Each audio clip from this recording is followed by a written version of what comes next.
Good morning, good afternoon, good evening. We have a brand new series entitled Best Christmas Ever. If I were to ask you what was your best Christmas ever, maaalala mo kaya? Or kung wala, bakit kaya? Dr. John MacArthur once said, "The majority of people in the world will miss the next Christmas. But how can that be? How can anyone miss Christmas given the amount of advertising, publicity, and promotion the holiday received each year?" At ang sagot niya ganito, "Because although many celebrate Christmas every year, most don't know what it's about. In spite of all the media promotion of Christmas, the majority of people will miss it because it has become so absurd.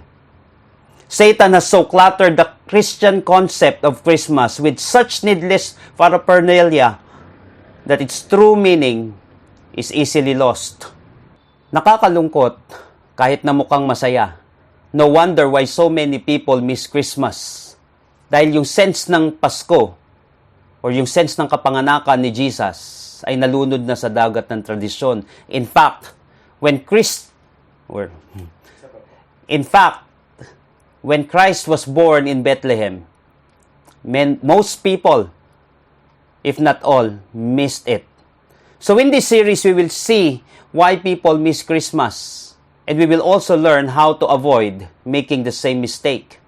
Now, paano ba dapat mag-celebrate ng Pasko ang mga ordinaryong tao that will lead to their best Christmas ever experience? Let's get started.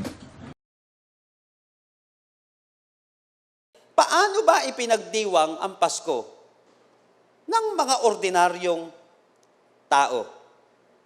Alam niyo po, sa totoo lang today, ito po yung pag-aaralan natin ngayon, kwento ng Pasko na babago sa buhay mo. And I hope mabago yung buhay natin dito sa maririnig natin ngayong araw na to. Mabago yung pananaw natin, yung mindset natin when it comes to celebration. So today we're going to talk about the shepherds. I want you to open your Bible with me in Luke chapter 2, verses 8 hanggang 20. Luke chapter 2, verses 8 hanggang 20. Noong nakaraan, pinag-aralan natin paano nag-celebrate ano yung nangyari sa araw ng Pasko sa panahon ni kay Herod, sa mga teachers of the law, sa mga religious people, at sa mga wise men. Itong mga kwentong ito talagang very life-changing at ngayon naman. How about these ordinary people? Paano ba sila nag-celebrate ng Pasko? Luke chapter 2 verses 8 hanggang 20. Babasahin lang po natin yung 8 hanggang 12. Tapos ipagpapatuloy po natin siya, itong text natin sa mga points po na ating pag-aaralan ngayon. Luke chapter 2 verses 8 hanggang 20. "And there were shepherds living out in the fields nearby, keeping watch over their flocks at night. An angel of the Lord appeared to them, and the glory of the Lord shone around them, and they were terrified. But the angel said to them, 'Do not be afraid. I bring you good news of great joy that will be for all the people.' 11.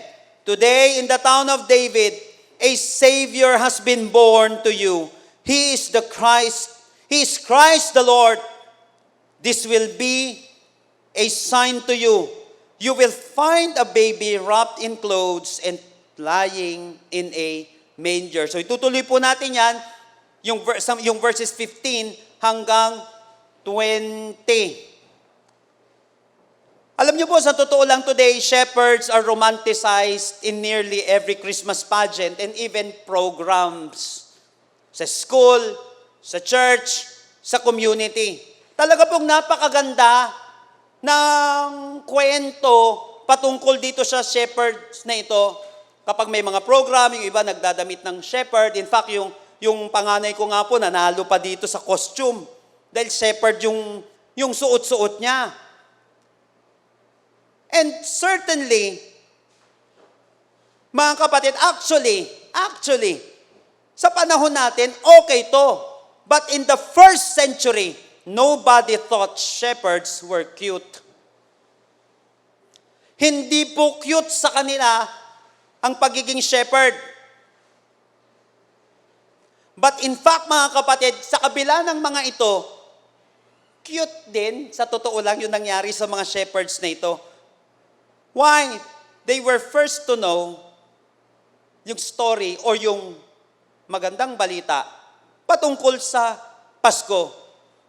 Do you know that nobodies were the first to know about Christmas? These nobodies, itong mga shepherds na ito, mga kapatid, they were nobodies at that time. Nung panahon nila, sa panahon na lang natin yan halos. Mga kapatid, in fact, ilang portions pagdating sa Bible. But bakit yung mga nobodies, ang mga unang nakaalam patungkol sa Pasko, more than the wise men? Kaya nga yung nativity, sama-sama yung wise men, saka yung shepherds, parang hindi po siya tama. Okay? Ayoko naman sa nakikialam. Gawa ng iba yan eh. Pero biblically mga kapatid, hindi magkakasama yon. Nauna yung shepherds. 2 years na lang bago yung celebration pagdating sa mga wise men eh. Okay, malaki din pinagkaiba doon yung manger, tapos yung house, in terms sa Bible, child, baby, na mga terms na yun. Doon makikita natin na magkaibang panahon talaga siya. Magkaibang taon talaga siya. But these nobodies were the first to know. But why? Bakit kaya itong mga nobodies na ito, who were they that they should be eyewitnesses of God's glory and receive history's greatest birth announcement? Alam niyo po mga kapatid, in Christ's day, shepherds stood on the bottom level or bottom rung of the Palestinian social ladder. Pinakakulelat itong mga ito. In fact, they shared the same unenviable status as tax collectors and despised sinners. And in fact, mga kapatid, only Luke mentions them. Si Luke lamang ang nag-mention dito sa mga shepherds na ito. Sa panahon nila, hindi nakakainggit maging shepherd. Dahil kapantay sila ng mga tax collectors at ang mga pinakamatitinding makasalanan, kapantay sila ng mga shepherds. Ngayon ang tanong, paano nag-celebrate ng Christmas ang mga ganitong uri ng tao? How did the ordinary people in the Bible celebrate Christmas? At paano sila naging totoong masaya? At paano nila na-celebrate ng tama ang Pasko? So join me in our message today entitled, 4 Christ-Centered Ways to Celebrate Christmas. 4 Christ-Centered Ways to Celebrate Christmas. How to celebrate Christmas in a Christ-centered way? Paano ba natin isi-celebrate ang Pasko? Even Christians today, tinatamaan na itong holiday blues na ito. Itong festive stress na ito na binanggit na 4 na matitinding dahilan kung bakit nagkakamali o mas nagiging toxic na itong celebration ng Pasko. Whereas hindi naman talaga dapat. Celebration nga bakit parang taguan portion? Bakit parang ganito ang nangyayari? May mali. Ang Pasko naging commercialized na at hindi na siya Christ-centered. Christians, beware. Beware. So let's look at the 4 Christ-centered ways to celebrate Christmas. Ano ang gagawin natin? Paano ba nila sinelebrate ito ng tama? Number 1, verses 15 hanggang 16. When the angels had left them and gone into heaven, so nakausap na, nabigay na yung good news sa kanila, ano nangyari? When the angels had left them and had gone into heaven, the shepherds said to one another, let's go to Bethlehem and see this thing that has happened, which the Lord has told us about.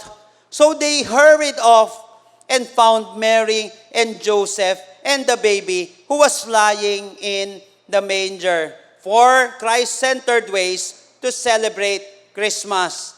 Number 1, hindi lang siya 4 months na pagse-celebrate dito sa Pilipinas ng Pasko, meron ding 4 na napaka-stressful na dahilan. Kung bakit na-stress yung mga tao sa pagse-celebrate ng Pasko, ngayon naman, 4 na Christ-centered na kapamaraanan. Paano isi-celebrate ang Pasko? Number 1 is excite. Excite. The first way to celebrate Christmas is to be excited first. Itong mga shepherds na ito were so amazed nung marinig nila yung good news. At sila mga kapatid ay na-excite ma-experience, ay pambihira, na-excite silang ma-experience si Jesus. Hindi sa kung ano-ano mo ng experiences. Saan ka ba excited? Pero mga kapatid, in fact, hindi mo kailangan tamarin kapag para kay Jesus ang iyong gagawin. Hindi mo kinakailangan tamarin. Pero pagdating mga kapatid kay Jesus, maraming mga tao nawawala na ng excitement. At nahahalata naman ang taong hindi excited. At halata rin naman ang taong excited pagdating kay Jesus. Sa totoo lang mga kapatid, mahirap mag-celebrate ang taong hindi excited. Kaya dito sila nagsimula. Naging excited sila. Mahirap mag-celebrate ang taong hindi excited at mahirap mag-celebrate ng Pasko, lalo na kapag ang isang tao ay hindi excited kay Kristo. Ulitin ko, mahirap mag-celebrate ng Pasko ang taong hindi totoong excited pagdating kay Kristo. Dapat ang celebration, mga kapatid, ay kay Jesus. Tandaan natin na ang excited ay hindi nagsasayang ng panahon. Kaya sinabi dito, so they hurried off. So these shepherds are ordinary people with extraordinary passion. No doubt, pinili sila ni Lord because they have an extraordinary passion for Him. Kaya nga mga kapatid, sa totoo lang, ang pagdiriwang ng Pasko ay napakaganda, napaka-life-changing, napaka-blessed kapag tama ang kapamaraanan. Why? Bakit kinakailangan ng excitement? Dalawang importanteng bagay. Excitement serves as a booster. Ang excitement kasi mga kapatid, nagsiserve ito as a booster. Why? Excitement fuels your life and others. Tingnan niyo po mga kapatid, I will be reading in the Living Bible. Verse 15, when this great army of angels had turned again to heaven, the shepherds said to each other, come on! Let's go to Bethlehem. Let's see this wonderful thing that has happened, which the Lord has told us about. Ang excitement, mga kapatid, nagpo-fuel ito ng buhay natin. Ang taong hindi excited, hindi makilos, hindi excited mag-pursue ng kanyang dream, hindi excited, mga kapatid, alam mo yon, mag-solve ng problema, hindi excited mabuhay. Imaginein mo, tamarin ka magtrabaho. Ano mangyayari sa kabuhayan mo? Tamarin ka maglingkod kay Lord. Ano mangyayari? Tamarin kang mabuhay. Ano mangyayari? Napansin natin kapag ang isang tao hindi excited, kaya yung excitement nagsiserve yan as a booster. Tumutulak yan. Kaya nga dapat meron kang ganito. Let's go, let's see. Yan ang mga taong excited. Kaya nga mga kapatid, pangalawa, excitement leads to blessing. Ang excitement naglilid yan sa blessing. Tignan niyo po mga kapatid dito, verse 16. So they hurried off and found Mary and Joseph and the baby who was lying in the manger. 17, when they seen him, they spread the word. Found Mary, Joseph, and the baby. Sabi dito, and when they had seen him, the Messiah, the Savior, the Christ, ibig sabihin, may nahahanap na kakaibang blessing. Ang taong excited. Excitement not just serves as a booster. Excitement leads to blessing. So the shepherds did exactly as they were told. Kaya nga sabi, seek and you shall find. Paano ka makakahanap ng trabaho? Hindi ka naman excited. Nakuha natin mga kapatid, paano ka makakapag-resolve ng isang problema? You're not excited. Ang hirap maglingkod ang isang hindi excited. Mahirap mag-preach ang hindi excited. Mahirap karelasyon ang hindi excited. And yung excitement nagsiserve yan as a booster. Kaya meron let's go at let's see ang isang tao. Kasi excited siya. Imagine mo yung anak mo hindi excited pumasok. Ang hirap gisingin. Kaya sabi ni Jose Rizal, mahirap gisingin ang taong gising. O di ba sino na naranasan dito nagtulog-tulugan? Ginigising ka, pero hindi ka magising. Mahirap gisingin ang taong gising. Mas madaling gisingin ang taong tulog kaysa sa gising. Bakit siya nagtutulog-tulugan? He's not excited. Walang nagbo-boost sa kanya. Kaya wala siyang let's go. Kaya wala siyang let's see. Ang isang taong excited kay Jesus, hindi mo na kinakailangan na matinding alarm clock. Sabi ng isang expert, hindi ko na kailangan ng alarm clock. Ginigising ako ng excitement ko. My passion wakes me up. Hindi ko sinabing huwag ka na mag-alarm clock. Pero yung mga taong excited, pambihira yan. Gagawin niya ng lahat. Kaya meron siyang let's go at let's see. Kaya meron ganito yung mga shepherds, may let's go sila, may come on! May let's go and let's see sila. Ay, pambihira. Hindi mo na kinakailangan pilitin ng isang tao magsimba kapag excited siya. Hindi mo na kinakailangan pa na i-threaten yung mga tao sa church para pumalakpak kay Lord at kumanta. Kapag excited yan, maniwala ka. Hindi pa pinapatayo, tatayo na yan. Hindi pinipilit, pero ready kumanta. Ang taong excited, hindi mo kailangan pilitin na sumamba sa Panginoon. Of course, we're encouraging them kasi nga may mga taong hindi excited. Pero yung mga taong excited, pambihira yan mga kapatid, natural na sumasamba, natural na kumakanta, natural, pambihira, excited umattend sa church. Excited mag-pray. Are you still excited? Excited ka pa rin ba kapatid na maranasan ang tunay na subject at object ng Pasko more than anything and more than anyone? Kapag hindi ganito, magkakamali talaga tayo. Ulitin ko, may nahahanap na kakaibang blessing ang taong excited. And they found, sabi dito, iba ang excited. Mas nauuna. Mas nauunang makahanap. Ika nga, early bird catches early worms. Early shepherds catch the Savior. They were first, mga kapatid, to experience the Savior. Sa mga tao. Why, mga kapatid? Excited eh. Kaya sila ginamit ni Lord. Sa dinami-dami ng shepherd. But mga kapatid, of course, may sinabi naman, hindi naman basta-basta excited ang isang tao. Proverbs 19:2, being excited about something is not enough. You must also know what you're doing. Hindi pwedeng excited ka lang, pero hindi mo alam ang ginagawa mo. Pero ang tanong mga kapatid, ito ba mga shepherds na ito, hindi nila alam ang kanilang ginagawa? Alam nila. Bakit nila alam? Come on, let's go. Doon sa text natin, verse 15. Let's see this wonderful thing that has happened, which the Lord has told us about. Natuto muna sila, may education muna bago excitement. Dapat alam mo ang ginagawa mo. Kaya lang ang masakit mga kapatid, yung iba alam ang ginagawa, alam ang dapat gawin, pero hindi sila excited.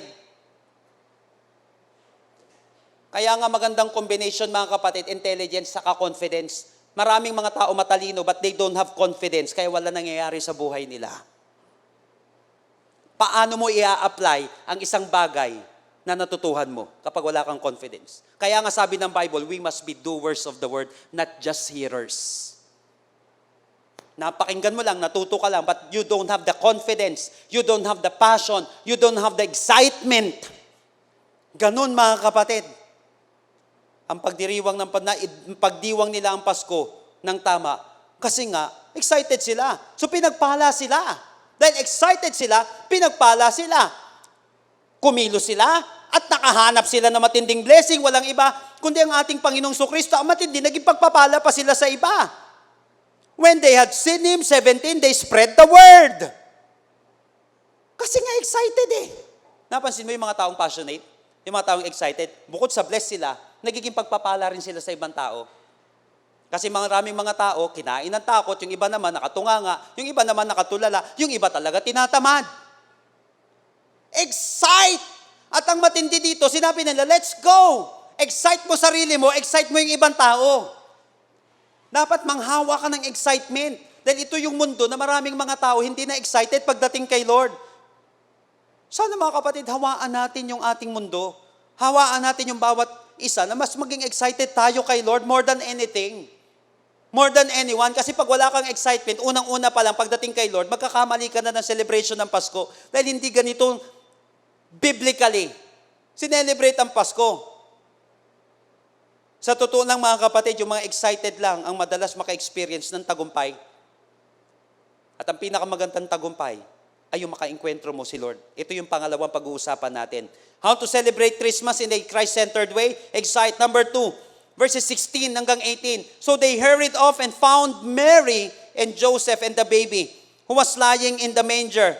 Then when they had seen him, they spread the word concerning what had been told about this child. And all who heard it were amazed at what the shepherds said to them. Number 2, mga kapatid, is experience. Experience.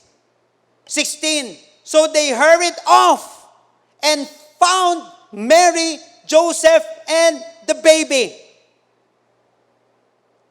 Alam niyo po mga kapatid, yung Greek word na ginamit dito ay yung aneurisko. The Greek word aneurisko mga kapatid, and found. Ibig sabihin to find by diligent search. Nung sinabi pala dito sa text natin, and found Mary and Joseph and the baby, to find by diligent search. Ang hinanap nila dito, hindi naman si Joseph sa si Mary, si Jesus. Kaya nga sinabi doon sa 17, when they had seen him, not them. Ang pinagkalat si Jesus. At hindi yung mga magulang niya. They spread the word concerning what had been told about them, about this child. Sabi doon sa verse 17. So mga kapatid, kinakailangan pala ang Christ-centered na pagse-celebrate ng Pasko, dapat na i-encounter mo, na-experience mo si Kristo. So kapag tayo ay nag-celebrate ng Pasko, na-encounter mo kapatid, alak, kamunduhan, kapatid, hindi siya Christ-centered way. Yan yung makamundo at makademonyong kapamaraanan ng pagse-celebrate ng Pasko. Sira yung buhay mo, naipagsaksakan ka, umalis ka sa presensya ni Lord, di ka na nagpipray sa sobrang busy mo, inaway mo na yung mga tao, nawala ka na sa wisyo, nagtago ka na lang, mali nga yung kapamaraanan eh. Una, hindi excited kay Lord. Pangalawa, hindi niya na-experience si Lord. Di ba kapag umaattend ka ng birthday party, na-i-experience mo yung celebrator more than the celebration? Kaya ka nga nandoon eh. Ang hirap naman, kaya ka lang umattend ng party ng mahal mo sa buhay kasi kakain ka. Di ba, magpapapicture ka, nandun man lang yung presence mo sa kanya. Pero ito mga kapatid, experience. They had seen Him. Dalawang bagay mga kapatid pagdating sa experience nito. Number 1, it is a life-changing experience. Life-changing experience. Or sorry mga kapatid, dalawang bagay mga kapatid sa experience na ito. Una, life-challenging experience. Pangalawa is life-changing experience. Doon muna tayo sa una. Verse 16. So they hurried off and found Mary and Joseph and the baby. So yung Greek word nga na ginamit dito, sa found na ito, to find by diligent search. That's why it is life-challenging. Handa ka ba mga kapatid harapin yung challenge para lang ma-experience mo si Jesus? O lalo na ngayon, Linggo 25. Linggo 1. O baka yung iba bangag pa. Sa ibang mga bagay. Tapos, naintindihan naman ako ni Lord. Wala na. Paano mo naman na-experience yung birthday celebrator? Nakuha natin, handa ka bang i-take yung challenge? Dati mga kapatid, sa mga simbahan, pag Pasko, cancel yung service nila. Bakit? Walang uma-attend. Mas inatinan pa si Santa Claus. Mas inatinan pa yung ibang bagay. Kaysa kay Lord, paano mo masiselebrate ng tama yung Pasko? Wala kang encounter dun sa tunay na bida ng Pasko. That's why it is a life-challenging experience. To find by diligent search. Ma-encounter lang nila si Lord. Itong Messiah na ito. Ma-experience lang nila. Ginawa nila ang lahat. Sa panahanda ka bang gumastos ng pamasahe mo, kapatid? Handa ka bang magregalo na matinding amount kay Lord sa panahon ng Pasko? More than any gift na pwede nating ibigay sa tao. That's why itong experience na ito, life-challenging. Pangalawa mga kapatid, it is a life-changing experience. Verse 17, ito matindi. And when they had seen Him, mabigat na yung word na anyurisko na ginamit dito to find by diligent search. Napaka-diligent, napaka-careful ng ginawa nila mga kapatid na nakapamaraanan, ma-experience lang si Lord. Nagising ng umaga, namasahe, gumastos, pambirang ginawa ang lahat. Ma-experience lang si Lord. Makasamba lang. Pangalawa, life-changing experience. The word sin, mga kapatid, sa Greek na ginamit dito is the Greek word ido. Ang ibig sabihin, to experience.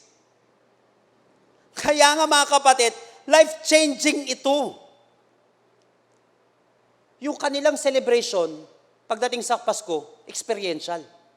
Alam mo kapatid, pinakawalang kwenta na celebration pagdating sa Pasko, hindi mo na-experience si Kristo. Pinakawalang kwenta kapatid na umattend sa birthday celebration, hindi man lang na-experience yung may birthday. Umattend ka pa. Nakuha natin yung mga kapatid. Kaya when they had seen Him, when they had experienced Him, dalangin ko kapatid, nawa sa pagsiselebrate natin ng Pasko, ma-experience mo yung tunay na bida nito. Ma-experience mo, walang iba kundi ang Panginoong Kristo. It is a life-challenging experience. Yes, may challenge. Pero it is a life-changing experience. Ang pinakamaganda makaka-encounter mo sa Pasko, kapatid, walang iba kundi yung may birthday. Hindi ko alam kung anong araw mo si-celebrate yan. Kasi kahit anong araw yan, it's not about the day. It's not about the when, but the who. Kung sino ang celebrate natin nun sa Pasko, yun sana kapatid, dalangin ko, ma-experience natin yun. Kasi yun ang tunay na magbabago sa buhay mo. Life-changing experience ito. Ay ano nangyari? 18, and all who heard it were amazed at what the shepherds said to them. Biruin mo, sinabi ko kanina, isa sa pinakawalang kwentang tao, na-amaze yung pangkaraniwan, paano sila pinaniwalaan? Life-changing yung experience nila. Yung isang tao na nameless, faceless dati, na hindi kilala, pero nagbago yung buhay niya, pinakikinggan na ngayon. Ilang boksegero dati hindi kilala.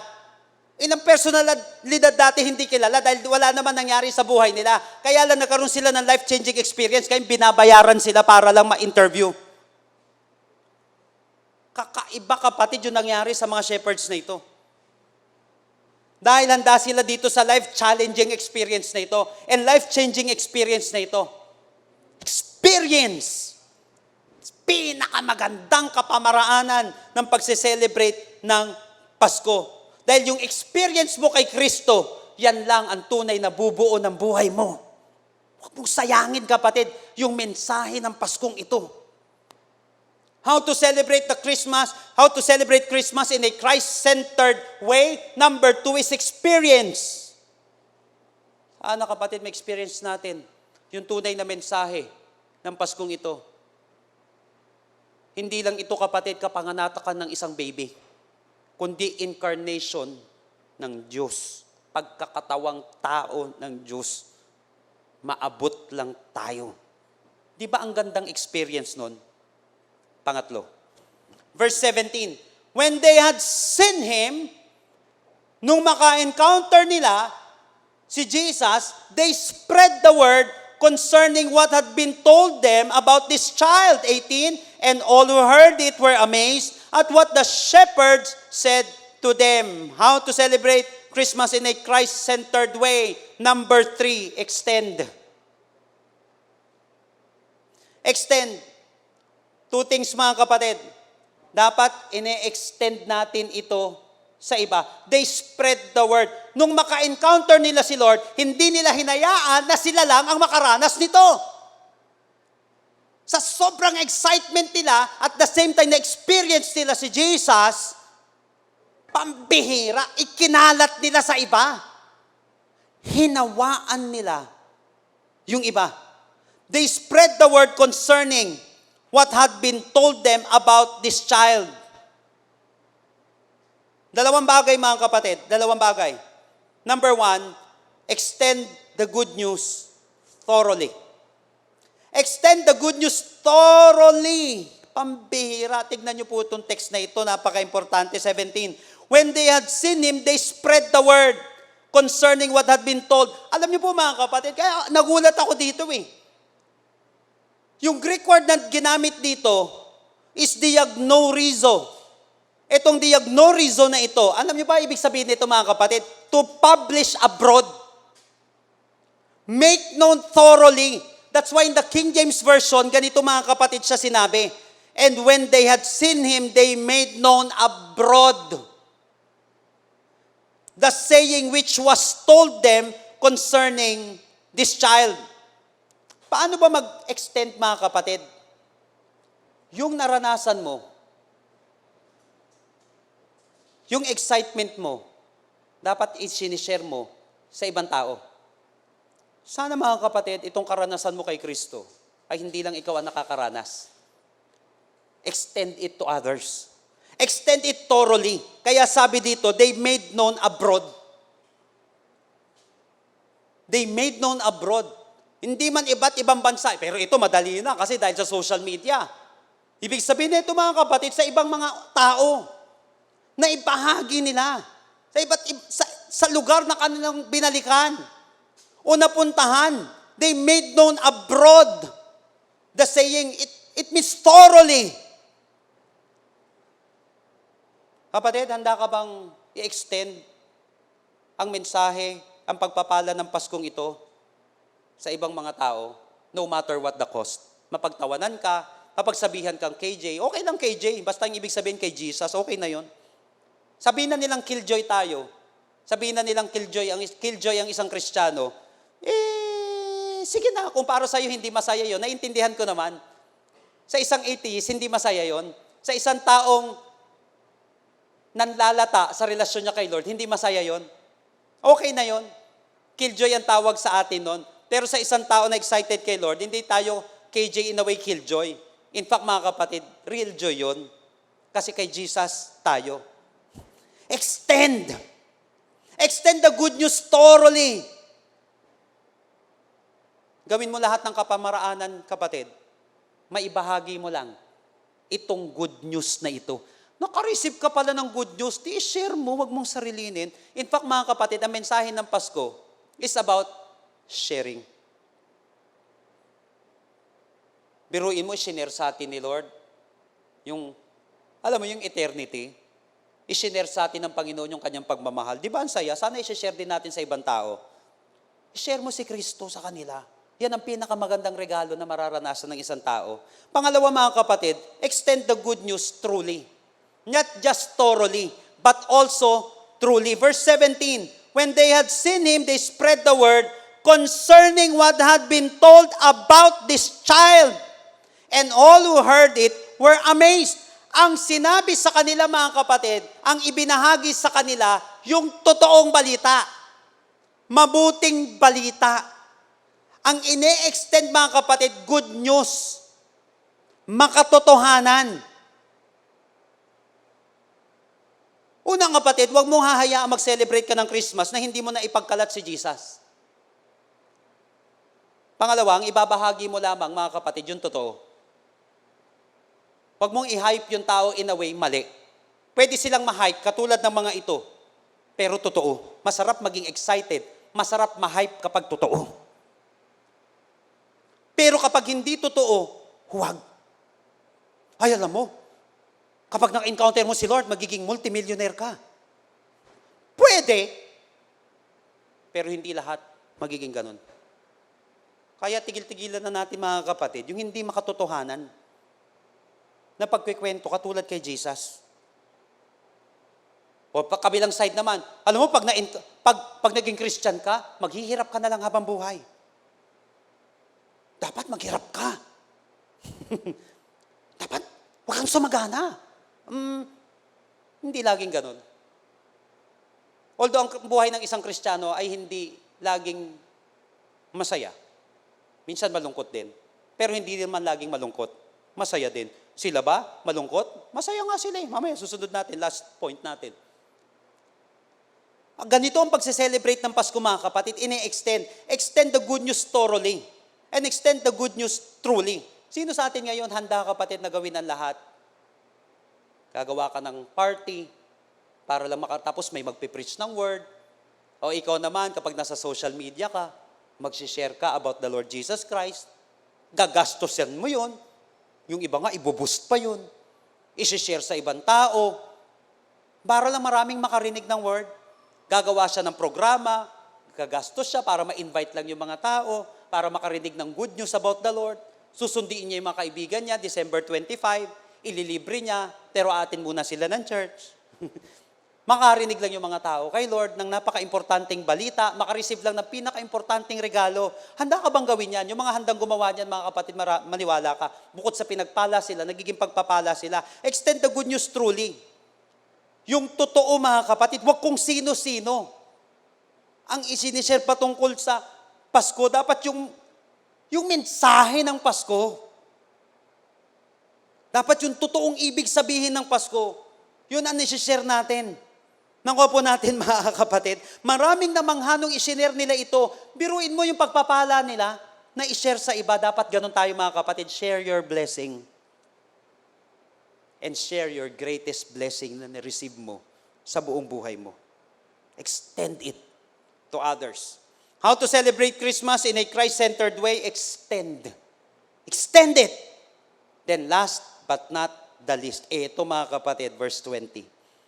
The shepherds returned, glorifying and praising God for all the things they had heard and seen, which were just as they had been told. Number 4, how to celebrate Christmas in a Christ-centered way. Number 4 is enjoy. Enjoy.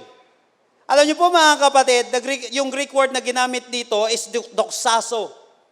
Glorifying, sinabi dito. The shepherds returned glorifying. Doxazo, it means to praise, honor, magnify, celebrate. That's why, mga kapatid, ang Pasko, hindi lagi malungkot. Enjoyable ito. You have to celebrate it. You have to enjoy it. Two things, mga kapatid, pagdating dito, pagdating sa celebration na ito. Number 1, it must be, ano ba klaseng celebration kasi ito? Number 1, it must be a God-centered celebration. Yan ang Pasko. Kasi ulitin ko, kapatid, hindi naman ikaw ang may birthday eh. Bakit ka nagtatampo pag wala kang regalo? Birthday mo ba? Ulitin ko, kapatid, sa pagsiselebrate ng Pasko, hindi ikaw bida. Pero ba't maraming nalulungkot kasi hindi nakaranas ng maraming nalulungkot kasi hindi naka-receive ng regalo? Baka feeling nila. Unless birthday mo 25. Unless birthday mo Pasko. Pero mga kapatid, may mas dapat bida kaysa sa'yo. Walang iba kundi ang Panginoong Kristo. Kaya dapat, mga kapatid, may enjoyment, but make it a God-centered celebration. Glorifying and praising God. Remember this, kulang ang Pasko kung walang pagsamba. Kulang ang Pasko kung walang pagsamba. Pag celebrate ka rin lang ng Pasko, absent ka naman sa pananambahan, anong silbi ng celebration na yon? Don't miss your Sunday celebration. Don't miss next week.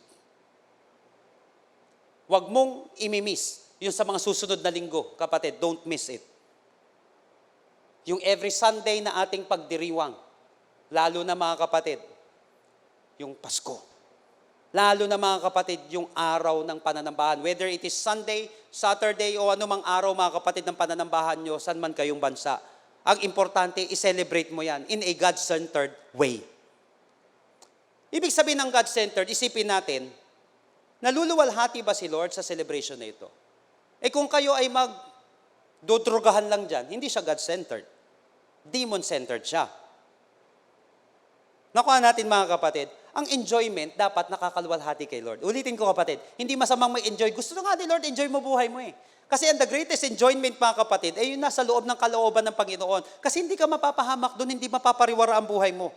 So ang pinakamagandang enjoyment, ang pinakamagandang celebration, God-centered. 20, the shepherds returned glorifying and praising God for all the things they had heard and seen. God-centered. Pangalawa mga kapatid, it must be a purpose-driven celebration. Purpose-driven, tignan nyo po, glorifying and praising God for all the things they had seen and heard. So ibig sabihin, nagsiselebrate sila ng may dahilan at hindi kung ano-ano lang. Kapatid, ang buhay mo ba purpose-driven? Kaya tanong ko, bakit ka nag-aaral? Pag hindi malinaw sa'yo ang dahilan kung bakit ka nag-aaral, kung bakit ka nagtatrabaho, kung bakit ka papasok sa pag-aasawa, kapatid, yari ka. Maa-abuse mo ang isang bagay na hindi mo naiintindihan ng purpose. Kasi nga ang ibig sabihin ng abuse, abnormal use, dalawang salita mga kapatid. Yung abuse, abnormal use. Nagagamit mo abnormally ang isang bagay kapag hindi malinaw sa'yo kapatid, ang dahilan. So it must be purpose-driven. Kapag hindi mo alam ang dahilan ng pag-aasawa, kapatid, para sa'yo ang pag-aasawa is about sex lang. Magkakamali ka kapatid. Pag hindi malinaw sa'yo mga kapatid ang pag-aaral, akala mo pagjojowayan, magkakamali ka. Akala mo puro forma ang pag-aaral. Dapat malinaw sa'yo ang reason. Malinaw sa'yo ang purpose kapatid. Bakit mo ginagawa ito? Pag hindi malinaw sa'yo ang paglilingkod sa Panginoon, puro kaperahan lang yan. O kaya pagpapakyut lang ang gagawin natin. At kapag ikaw ay nahirapan, aayaw ka na. Yung ginagawa natin must be purpose-driven for all the things. Biruin mo yung mga shepherd na ito, malinaw sa kanila yung dahilan. Kaya nga madalas kong sabihin, kapag malinaw sa iyo ang dahilan, maiiwasan ang ayawan. Kaya maraming mga tao umaayaw sa relasyon, umaayaw sa paglilingkod, umaayaw sa mission nila, hindi malinaw sa kanila ang dahilan. Kapag malinaw ang dahilan, maiiwasan ang ayawan. At mai-enjoy mo ang ginagawa mo because you know the reason. So it must be purpose-driven for all the things they had heard and seen. Kaya sila sumasamba, kaya sila nagse-celebrate, malinaw sa kanila ang reason. Bakit may Pasko? Church people, bakit may Pasko? Bakit natin ginagawa ito? Dapat malinaw, si Kristo ang bida ng Pasko. Kung meron ka man kapatid, dapat maranasan at dapat higit na maunawaan, dapat maunawaan natin yung mensahe, yung blessing nitong Paskong ito. So we must enjoy. Kapatid, ang pagdiriwang ng Pasko, hindi ito, alam mo yun, hindi ito libing. Hindi ito burol. You must enjoy it. Kaya walang masama pa kapatid sa pagse-celebrate. Pagdating sa Kapaskuhan, walang masama. But enjoy it in a God-centered way. And purpose-driven way. Dapat malinaw ang dahilan. Ulitin ko, kapag malinaw yung dahilan mo, hindi ka maliligaw. Kapag malinaw ang dahilan, hindi ka mapupunta kung saan-saan. Hindi ka masisway ng holiday blues. Hindi ka masisway ng kung ano-ano. Ano ngayon kung wala akong singganda ng Christmas light nila? Ano ngayon kung wala akong mga bagay na meron katulad ng mga bagay nila? May mga bagong ganito, may mga bagong ganyan sa Pasko. Praise God at meron sila. Pero kung ako, wala niyan, okay lang. Ang importante, lahat tayo merong Kristo. Yun ang pinaka-importante sa Pasko. Sila mga kapatid, nasa buffet sila. Nagdiriwang ng Pasko, may, alam mo yon, ang ganda, magarbo ang pagdiriwang. Ikaw, nutriban, ang pagkain ninyo, Diyos lang, okay lang yon. Importante, may Diyos kayo sa buhay. Paano masisira ang araw mo kapag malinaw sa iyo dahilan mo? Paano masisira kapatid ang celebration mo kung malinaw sa iyo ang dahilan mo? Tama na kapatid ang pagpipressure mo sa sarili mo ng mali. Your celebration must be Christ-centered. You don't have to imitate others. Hindi mo kinakailangan mainggit. Yes, wag ka naman kapatid. Wag ka namang wag ka namang panira ng celebration ng iba. Inggit, pikit.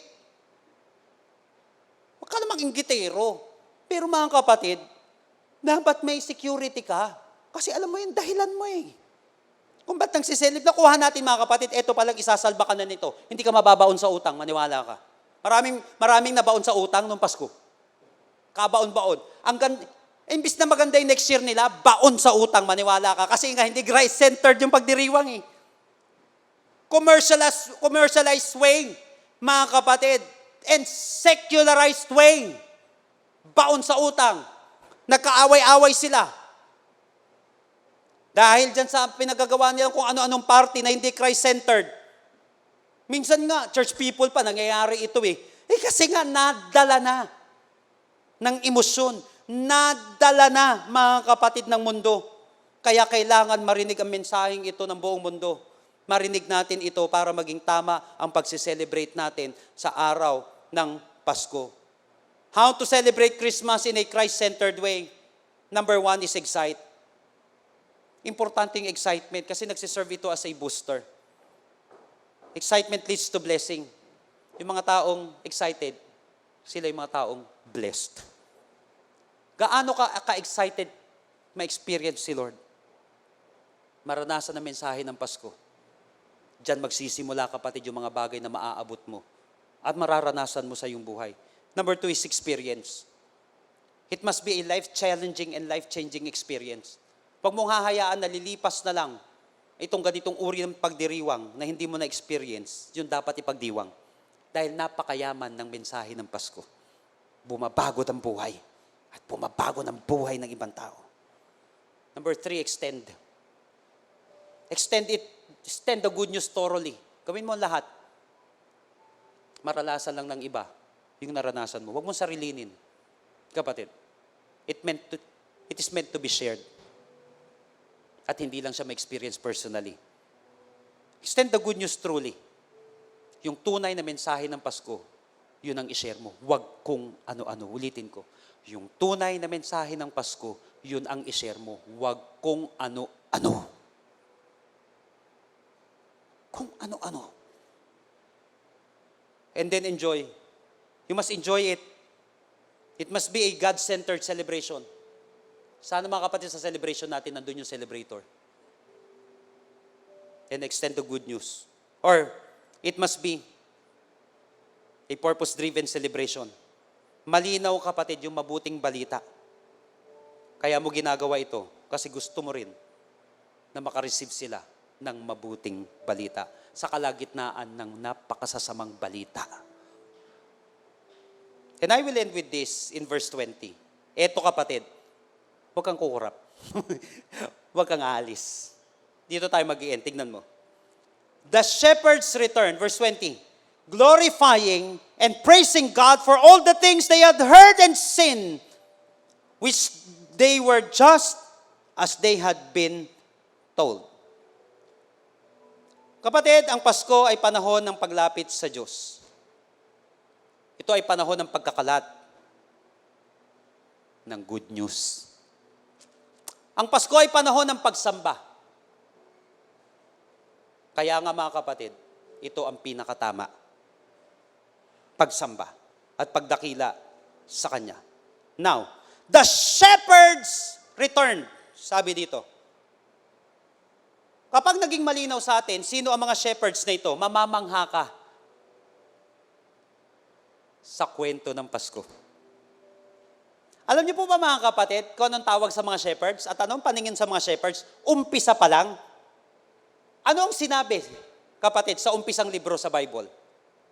Genesis chapter 46:34. Sapagkat nasusuklam ang mga Ehipsyo sa mga nagpapastol ng hayop. Kapag ikaw ay shepherd, kinasusuklaman ka. But the shepherds returned. The nobodies who first heard, who first experienced Christmas. Kasuklam-suklam pala sila sa mga nagpapastol sapagkat kasuklam-suklam sa mga Ehipsyo. Ganun ang tingin sa kanila. Mga kapatid, isang German scholar, isa sa pinakakilalang scholar, pagdating sa ganito, nausapin mga kapatid, is si Dr. Joachim Jeremias. Itong si Dr. Joachim Jeremias na ito, isa po ay German theologian. Scholar po siya ng Near Eastern Studies. Nag-focus po siya dito mga kapatid sa ganitong usapin. Near Eastern Studies and University Professor of New Testament Studies. Alam niyo po ba mga kapatid, Dr. Joachim Jeremias says, shepherds were despised in everyday life. In general, they were considered second class and untrustworthy. Napakinggan mo ba yung kapatid? Second class and untrustworthy. Nagre-rema ba sa ito kapatid? Hindi pinagkakatiwalaan na tao. Itong mga shepherds na ito. Uy, hindi pinagkakatiwalaan. Pero may nagtiwala. Pambihira. In the midst na mga kapatid, alam na to ng iba sa atin, ito po yung Judaism's written record of oral law. At nireflect din itong midst na ito, yung prejudice when it comes to the shepherds. Why? It refers to shepherds in belittling terms. One passage describes them as incompetent. Biruin mo, untrustworthy na, incompetent pa.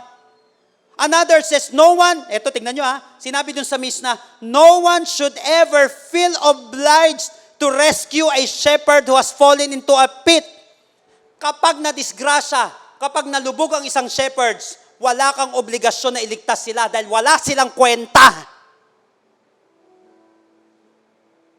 Yun ang ibig sabihin, kapatid, ng shepherds. Untrustworthy, incompetent, useless. Dr. Jeremias documents the facts that shepherds were deprived of civil rights. Why? They could not fulfill judicial offices or admitted in court as witness. Hindi sila pwedeng maging witness sa isang kaso. Kapag shepherd ang witness mo, talo ka na. Kumbaga malas mo. Kung shepherd ang witness mo. At sinabi pa niya mga kapatid ni Dr. Jeremias, to buy wool's milk or a kid from a shepherd was forbidden on the assumption that it would be stolen property. Bawal bumili sa mga pastol. Bakit? Ang assumption nila, ang presumption nila, ninakaw nila yan, magnanakaw yung mga yan. Huwag kayong bibili dyan. Magnanakaw agad. Yun ang tingin sa kanila. So shepherds were officially labeled sinners. In technical term, for a class of despised people. So into this social context of religious snobbery and a class prejudice, how surprising and significant that Father God handpicked lowly, unpretentious shepherds to be the first to hear the good news about our Savior, Jesus Christ. These shepherds are just ordinary people, outcast in the society, poorest of the poor, materially and spiritually. But God gave them the opportunity, mga kapatid, to level up. God gave them the opportunity to make a difference, ending from ordinary to extraordinary. Walang nagtitiwala sa kanila. Because they were called untrustworthy. Walang kwentang tao. Walang nagtitiwala, pero pinagkatiwalaan ni Lord ng pinakamagandang regalo na pwedeng ibigay sa tao. Kapatid, ano yung kalagayan mo sa buhay? Ikaw ba yung taong pinagtatawanan ng mga kamag-anak mo? Ikaw ba yung tao na tingin wala kang kwenta at wala na nangyayari sa buhay mo? Ikaw ba yung tao, ultimo sarili mo, napakababa na ng tingin mo sa sarili mo? Kapatid, tandaan mo, may Diyos na pwedeng magtiwala sa'yo. May Diyos na pwede magbangon ng dangal mo. Kapatid, ano ang ginawa ng mga shepherds na ito? Simple lang. Nung nakaroon sila ng pagkakataon na mag-level up, nung nagkaroon sila ng pagkakataon, kapatid, na mabigyan ng pagkakataon na mabago yung kanilang buhay. Hindi na nila sinayang ito. Grinab nila yung opportunity, kapatid. Kaya pag binigyan ka ng pagkakataon, wag mong itatapon. Wag mong sasayangin. Dahil pwedeng habang buhay, ganyan na ang tingin sa'yo. Dahil babaero ang tatay mo, dahil lalakero ang nanay mo, ganun na rin ang tingin sa'yo. Dahil wala kang kwenta, dahil iniwan ka, ganun na rin ang tingin sa'yo. Dahil hindi magandang estado ng buhay mo, ganun na rin ang tingin sa'yo. Dahil makasalanan kayo, dahil makasalanan ang lahi mo at nasa paligid mo, ganun na rin ang tingin sa'yo. Kapatid, habang buhay, magiging ganyan na ang tingin sa'yo. At habang buhay, magiging ganyan na lang ang buhay mo. Pag hindi mo grinab yung opportunity ito, huwag mong sayangin yung pagkakataon na maengkwentro mo ang Panginoong Hesukristo. Dahil ang mensaheng ito, ang kwentong ito, ang babago sa buhay mo. May pagkakataon ka, kapatid, na mabago buhay mo. Don't waste this opportunity. I want you to close your eyes.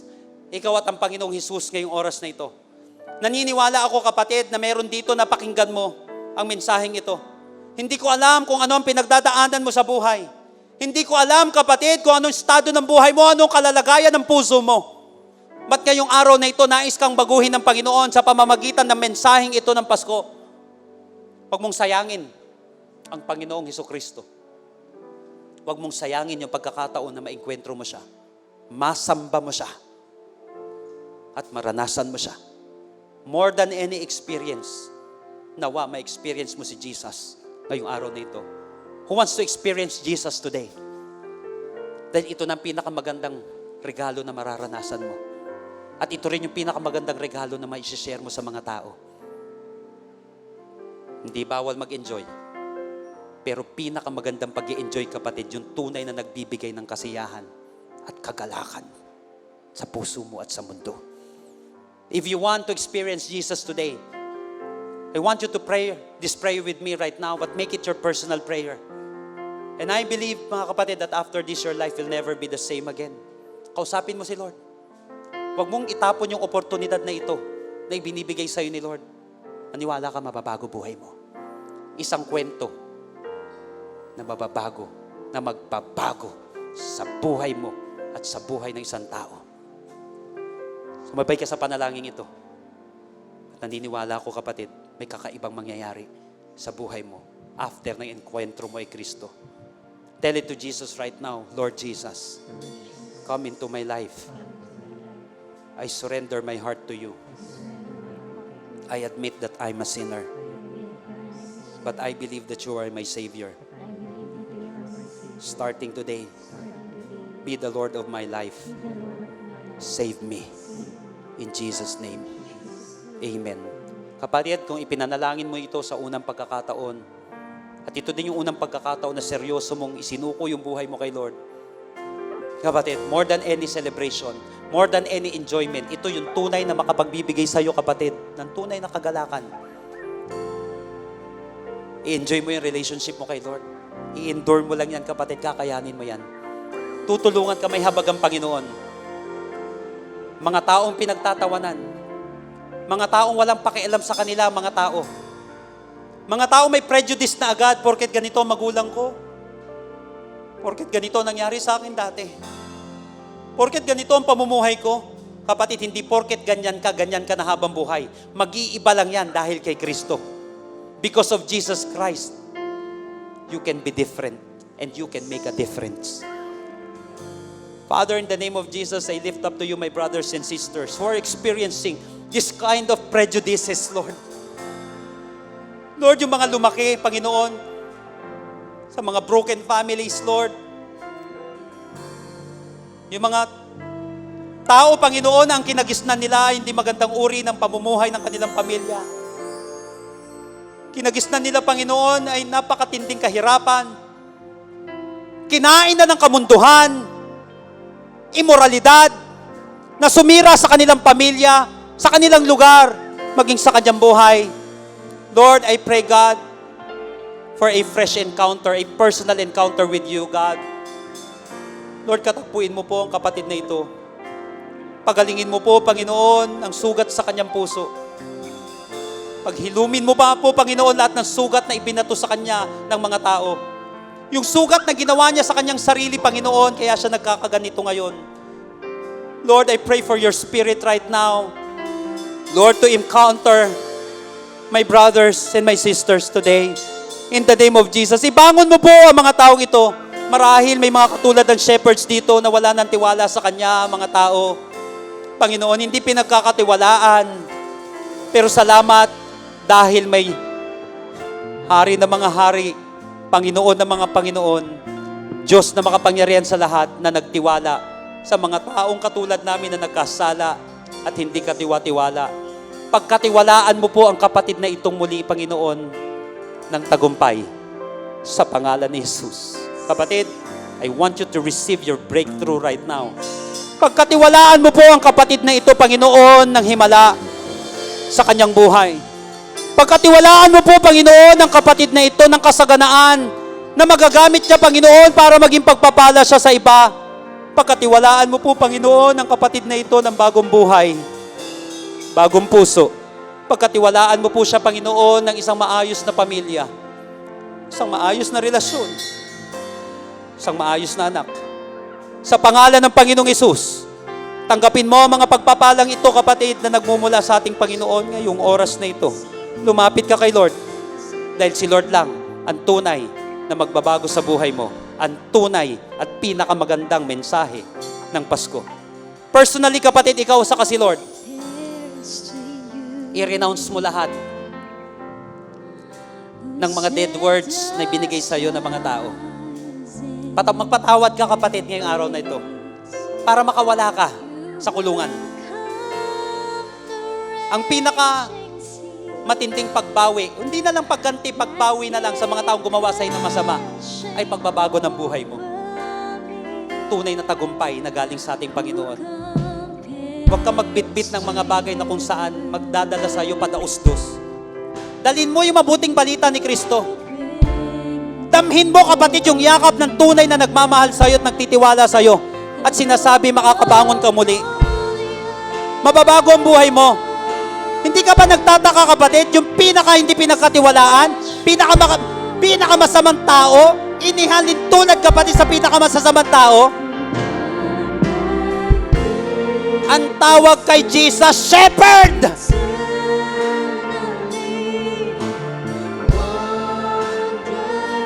Bakit? The Lord is redeeming your shame. The Lord is healing your wounds. Na ang dahilan yung mga prejudices, yung mga judgment sa'yo ng mga tao. Panahon na para mabago yung pananaw mo kay Lord. Yung pananaw mo sa sarili mo na hindi mo kaya.